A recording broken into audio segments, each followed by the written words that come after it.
네, 안녕하십니까. 제2강 건국대 논술 전형 기출문제를 함께 살펴보겠습니다. 강의 순서는 2024 논술 전형 입결, 2025 논술 전형 안내, 그 다음에 2024 기출문제 순으로 진행되겠습니다. 먼저 2024 자연논술 입결을 보시겠습니다. 학과별 경쟁률, 수능 충족률, 논술 평균이 매년 달라질 수 있기 때문에 전반적인 성적 분포만 살펴보겠습니다. 이과대학, 건축대학, 공과대학을 보시면 경쟁률이 전반적으로 30에서 60 정도의 분포에 있고 수능 충족률은 50에서 70대에 분포하고 있습니다. 논술 평균은 1000점 만점에서 700 후반에서 900 중반까지로 분포되어 있습니다. 전반적으로 공과대학 논술 평균이 높게 형성되어 있는데 이전 데이터들을 함께 비교해 보았을 때 공과대학의 지원자들의 논술 성적이 전반적으로 편차가 적고 다른 학과에 비해 약간 높은 것으로 보입니다. 그러나 2024까지 공대 자연계 시험이 달랐고 그리고 2024 이번엔 특히 그 다른 학과의 차이가 크게 나는 것으로 보아 그 문제의 난이도가 영향을 미쳤을 것으로 보입니다. 그리고 KU 융합과 기술원은 경쟁률이 40 중후반, 수능 충족률은 50에서 70 중반, 논술 평균은 800 중반 정도에 형성되어 있습니다. 그리고 상어과학대학교랑 사범대학 같은 경우에는 경쟁률이 30대 1 정도의 분포에 있고 수능 충족률은 50에서 60, 논술 평균은 700 중반에서 800 중반까지 분포되어 있습니다. 이 중에 수의예과 같은 경우에는 다른 학과보다 경쟁률이 10배에 달하는 378대 1이고 수능 최저가 3합 4임에도 불구하고 수능 충족률이 53.42%가 되겠습니다. 그리고 논술 평균을 보았을 때 거의 만점에 근접해야 합격할 수 있다고 보시면 되겠습니다. 그리고 2025 KU 논술 전형 안내입니다. 경쟁률은 전반적으로 30 초반에서 80 중반까지 그 폭이 매우 크게 나타나고 있습니다. 학생부 반영 없이 논술로만 100% 선발하고 있고 수능 최저는 국수, 영탐, 한 과목 반영해서 2하보이고 한국사는 5등급 이내여야 합니다. 그리고 수의예과 같은 경우에는 수능 최저가 3합 4가 되겠습니다. 그리고 출제 유형은 총 4문항이 출제가 되고 난이도에 따라서 차등 배점이 주어집니다. 고사 시간은 100분이고 출제 범위는 수학 1, 2, 미적분, 확률과 통계, 기하, 전과목이 출제되겠습니다. 그리고 평가 방법은 고교 교육과정에서 습득한 수리, 자연계 관련 지문을 제시하고 이를 근거로 출제가 됩니다. 그리고 추론의 최종 결과뿐만 아니라 추론 과정까지 평가하게 되겠습니다. 그리고 지문을 바탕으로 통합적인 이해력, 논증력, 표현력, 추론 능력을 평가한다고 합니다. 전형 일정은 11월 16일 오전에 실시되겠습니다. 다음으로 기출문제 보시겠습니다. 첫 번째 문제 제시문을 보시면 가 제시문은 호의 길이를 구하는, 곡선의 길이를 구하는 공식이 되겠습니다. 미적분의 정적분 활용에 나오는 개념이고 다음에 주어질 문제가 곡선의 길이를 물어보는 문제임을 예측할 수 있겠습니다. 그리고 나와 같은 문제 사항을 주어집니다. 중심이 0,3분의 루트 13이고 반지름이 1인 원 S가 있고 원점에서 바라보았을 때 A라는 점과 B라는 점은 원에 가려져서 보이지 않고 D라는 점과 C라는 점은 원 밖에 있으면서 원점에서 볼 수 있는 점입니다. 이렇게 건국대 같은 경우는 공식에 대한 제시문이 하나 있고 문제 상황에 대한 제시문이 하나가 있습니다. 이를 토대로 문제 1번을 본다면 원점에서 1사분면 위에 있는 곡선 y는 6분의 1 x 세제곱 2x분의 1 위에 있는 점들을 바라볼 때 원 S에 의해서 가려지지 않고 보이는 점들로 이루어진 곡선의 길이를 구하는 문제입니다. 그러면 어디까지 보이는 영역이고 어디까지 보이지 않는 영역인지 먼저 체크해 봐야겠습니다. 원점에서 바라보았을 때 보이는 영역과 보이지 않는 영역은 원의 접선을 기준으로 달라지겠습니다. 그래서 원점에서 원을 바라볼 때 원의 접선이 두 가지가 있고 이 접선 안쪽에 있으면서 원 뒤에 있으면 보이지 않는 영역이 될 것이고 접선 오른쪽 왼쪽 밖과 이 앞에 있는 부분은 원점에서 보이는 영역이 되겠습니다. 그렇기 때문에 함수 곡선 y는 6분의 1 x 세제곱 더하기 2x분의 1의 그래프가 이 접선의 오른쪽 밖에 그려져 있는 영역을 찾으면 되겠습니다. 그럼 먼저 곡선 y는 6분의 1 x 세제곱 더하기 2x분의 1의 그래프를 그리면 도함수의 활용 파트를 생각해 봤을 때 도함수를 구한 후 함수의 극대 극소 증가 감소를 판단해 주면 되겠습니다. 도함수가 x는 1에서 0이 되고 극값을 갖는다는 것을 쉽게 알 수 있습니다. 그리고 0부터 1까지는 도함수가 음수이므로 함수는 그래프는 감소하게 되겠습니다. 그리고 1보다 클 때는 도함수가 0보다 크기 때문에 증가함수로 1보다 클 때는 그래프가 이렇게 증가하는 그래프가 나타나게 되겠습니다. 따라서 1에서 극소값 3분의 2를 갖는다는 것을 알 수 있고 극소값이면서 최소값 3분의 2가 되겠습니다. 그리고 나서 원점에서 원의 접선을 그었을 때 접선의 방정식을 구해야겠습니다. 그래서 원점에서 그은 접선의 방정식은 y는 mx라고 두었을 때 기울기 m을 찾으면 되겠습니다. 점과 직선의 거리를 이용해서 그 거리가 반지름과 같게 되면 원과 직선의 위치 관계에 의해서 접하는 직선이 되겠습니다. 따라서 점과 직선 사이의 거리 공식을 암기하고 있고 그 공식에 대입해서 기울기 m을 찾아주게 된다면 기울기가 3분의 2라는 것을 찾을 수 있습니다. 그리고 이 접선의 밖에 그려지는 곡선의 영역을 찾기 위해서 그 경계를 찾아야겠습니다. 그렇기 때문에 처음에 그려진 곡선과 접선의 교점을 찾아야겠습니다. 접선과 곡선의 교점은 두 함수를 같다고 두었을 때 이 방정식을 찾아주면 되고 이 방정식은 간단한 4차 방정식이 나타나게 되겠습니다.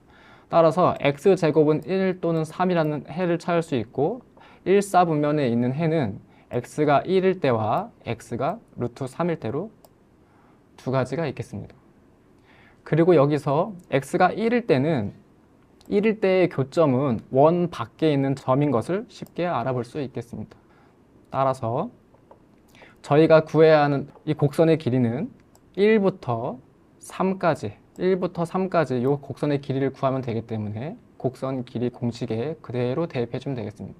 재심은 가에 있는 공식에 대입해주면 아래 끝은 1, 위 끝은 루트 3, 그리고 루트 1 더하기 f'의 제곱을 대입해주면 다음과 같은 간단한 피적분 함수가 나타나게 되겠습니다. 그래서 이 1을 정적분을 계산하면 답은 3분의 1 더하기 루트 3이라는 결과를 유도할 수 있겠습니다. 다음 두 번째 문제입니다. 두 번째 문제 가 제시문은 같은 것이 있는 수녀를 나타내는 공식입니다. 그리고 나 제시문에는 문제 상황을 주어주고 있습니다. 나 제시문의 문제를 보면 A 3개, B 4개, C 3개, D 2개로 이루어진 12개의 문자를 가지고 조건 1과 조건 2와 같이 나열하는 경우입니다. 조건 1은 D가 연속하여 나오지 않도록 배열하는 방법이고 연속하지 않게 배열하는 방법은 많은 시중에 있는 참고서나 교과서에서 이미 다루는 내용이고 풀이 방법으로는 두 가지가 있겠습니다. 먼저 전체에서 연속하는 경우를 빼는 경우입니다. 두 번째 방법으로는 D를 제외하고 D를 제외한 나머지를 나열한 다음에 나열된 값들 사이사이에 D를 배치하는 것입니다. 이때 D가 두 개임을 고려하면 첫 번째 방법이나 두 번째 방법이나 어떤 방법을 사용해도 그 난이도에 큰 차이는 없을 것으로 보이고, 만약에 D의 개수가 3개 이상이라고 한다면 두 번째 방법으로 푸는 것이 훨씬 유리하겠습니다. 그리고 조건 2 같은 경우는 처음에 나오는 문자 A가 처음에 나오는 문자 B보다 먼저 나오는 경우입니다. 이 말은 A와 B가 나오는 순서가 정해져 있기 때문에 A와 B가 들어갈 자리만 정해주면 나머지 자리는 알아서 채워진다는 얘기입니다. 따라서 A와 B가 만약에 대칭인지 비대칭인지 확인해서 A와 B의 개수가 같다라면, 만약에 대칭이라면 A가 앞에 오는 경우와 B가 앞에 오는 경우는 정확하게 절반이 되겠습니다. 그러나 이 문제에서 A가 3개, B가 4개로 비대칭을 이루고 있기 때문에 A와 B를 같은 것으로 보고 그 나머지를 나열해 준 다음에 그 이후에 A와 B만 따로 나열하면 되겠습니다. 그러면 문제를 풀어보도록 하겠습니다. 문제 2번은 순서대로 조건 1과 조건 2를 푸는 것입니다. 조건 1에 있는 문제를 푼다면 먼저 문자 D가 연속하여 나오지 않는 경우입니다. A가 3개, B가 4개, C가 3개이고 D가 연속한다고 가정을 하면 D를 하나의 묶음으로 고려해야겠습니다. 따라서 D가 연속하는 경우의 수는 총 11팩토리얼에서 A 3개, B 4개, C 3개, D는 1개로 보아야 하기 때문에 3팩, 4팩, 3팩, 1팩으로 나눠야겠습니다. 이 경우는 D가 연속하여 나타나는 경우의 수입니다. 그리고 전체 경우의 수에서 D가 연속하는 경우를 빼야 하기 때문에 전체 경우의 수는 전체 문자 12개, 12팩토리얼을 A의 문자 3팩, B 4팩, C 3팩, D 2팩으로 나눠주면 되겠습니다.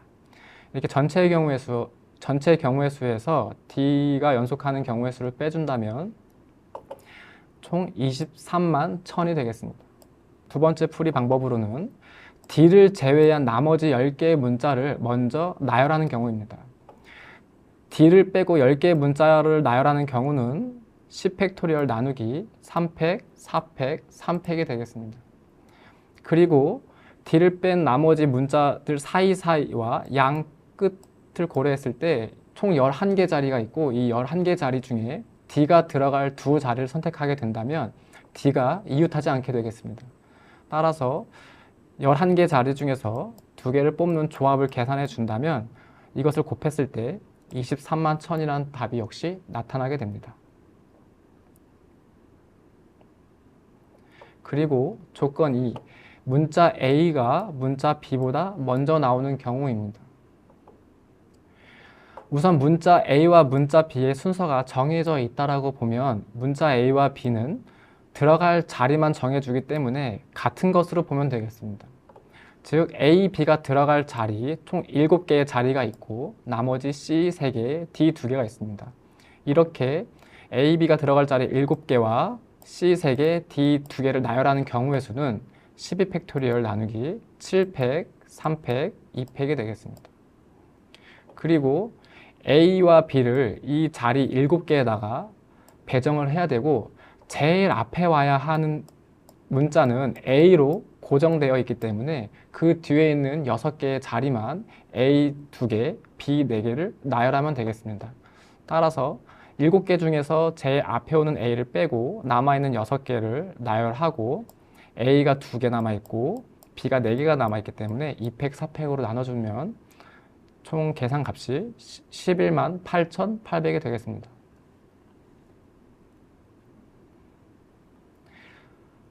다음으로 기출문제 3번입니다.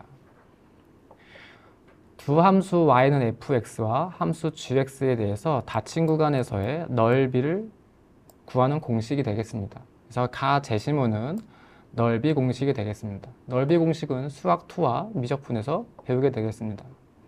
그리고 나 상황은 두 지수함수가 있습니다. y는 2의 2x제곱, y는 2의 마이너스 x 마이너스 t제곱 더하기 1 그리고 y축 요 세 하나의 직선과 두 개의 곡선으로 둘러싸인 부분의 넓이를 ST라고 한다면 이 ST의 자연로그 6에서의 미분 계수를 구하는 문제가 되겠습니다.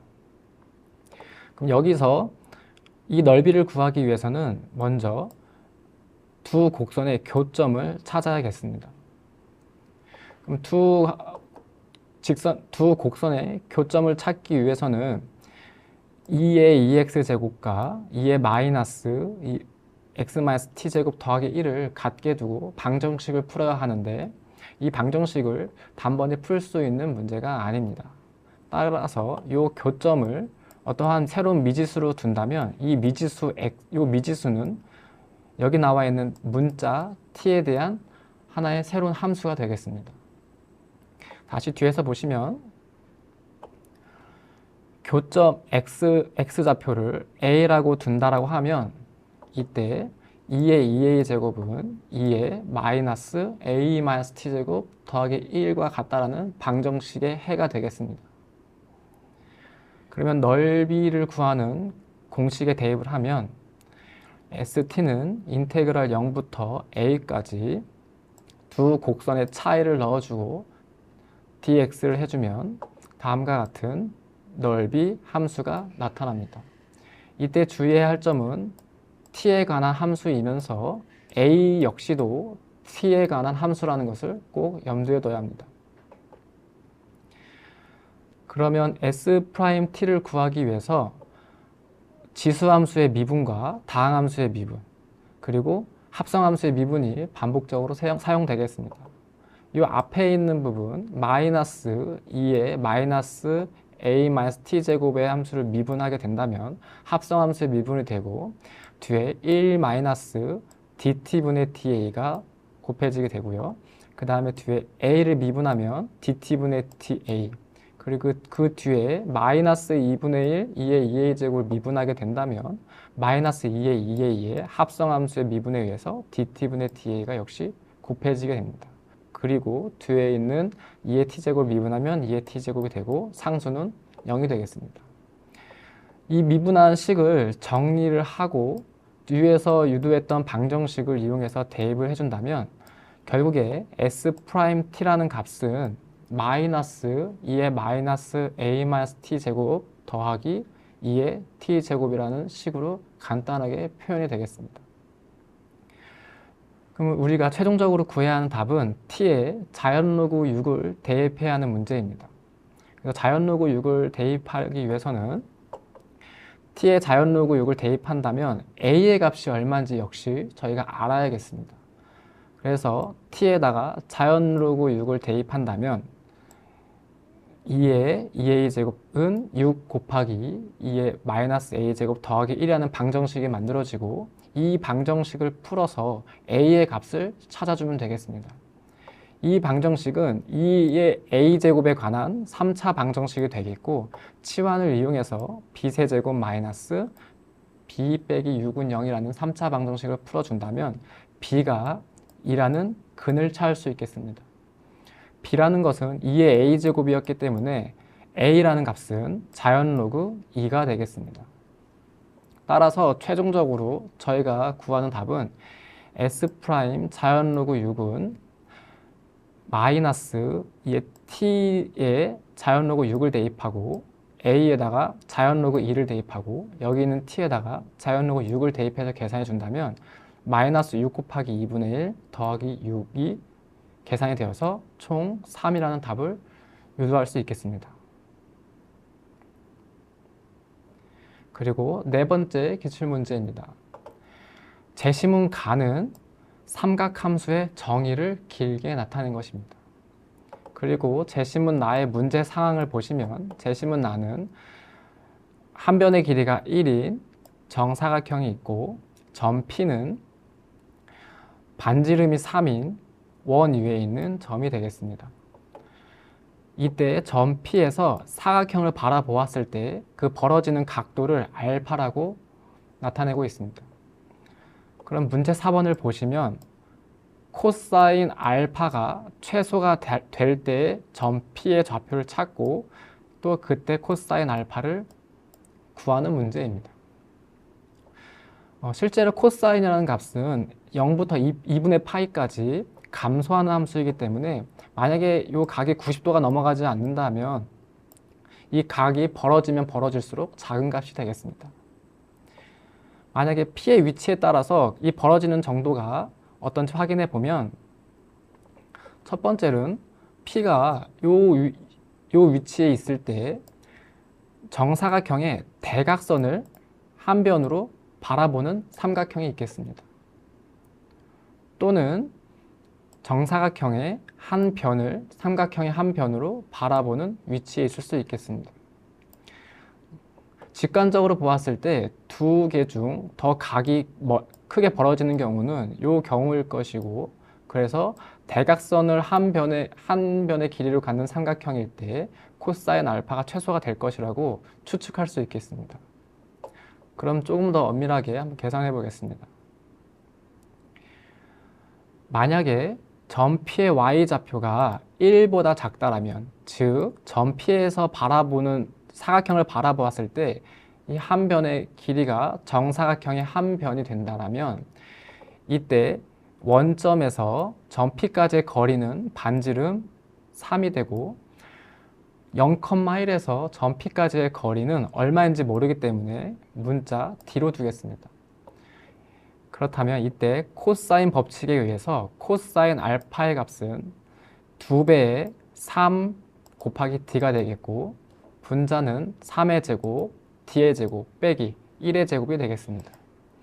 따라서 이를 계산해 준다면 3분의 D분의 4 더하기 6분의 D가 되겠고, 이 값의 최소값을 구하기 위해서는 도함수의 활용을 이용할 수도 있겠지만 앞에 있는 항에서 D와 뒤에 있는 항에서의 D가 곱해지면 상쇄된다는 것을 알 수 있고, 덧셈의 최소값을 구하는 데는 산술기하 평균이 사용된다는 것을 고1 때 아마 학습했을 겁니다. 따라서 산술기하 평균에 의해서 최소값을 구하게 된다면 3분의 2 루트 2가 되겠습니다. 두 번째 경우는 점 P에서 바라보았을 때 이 삼각형의 한 변의 길이가 사각형의 대각선의 길이가 되는 경우입니다.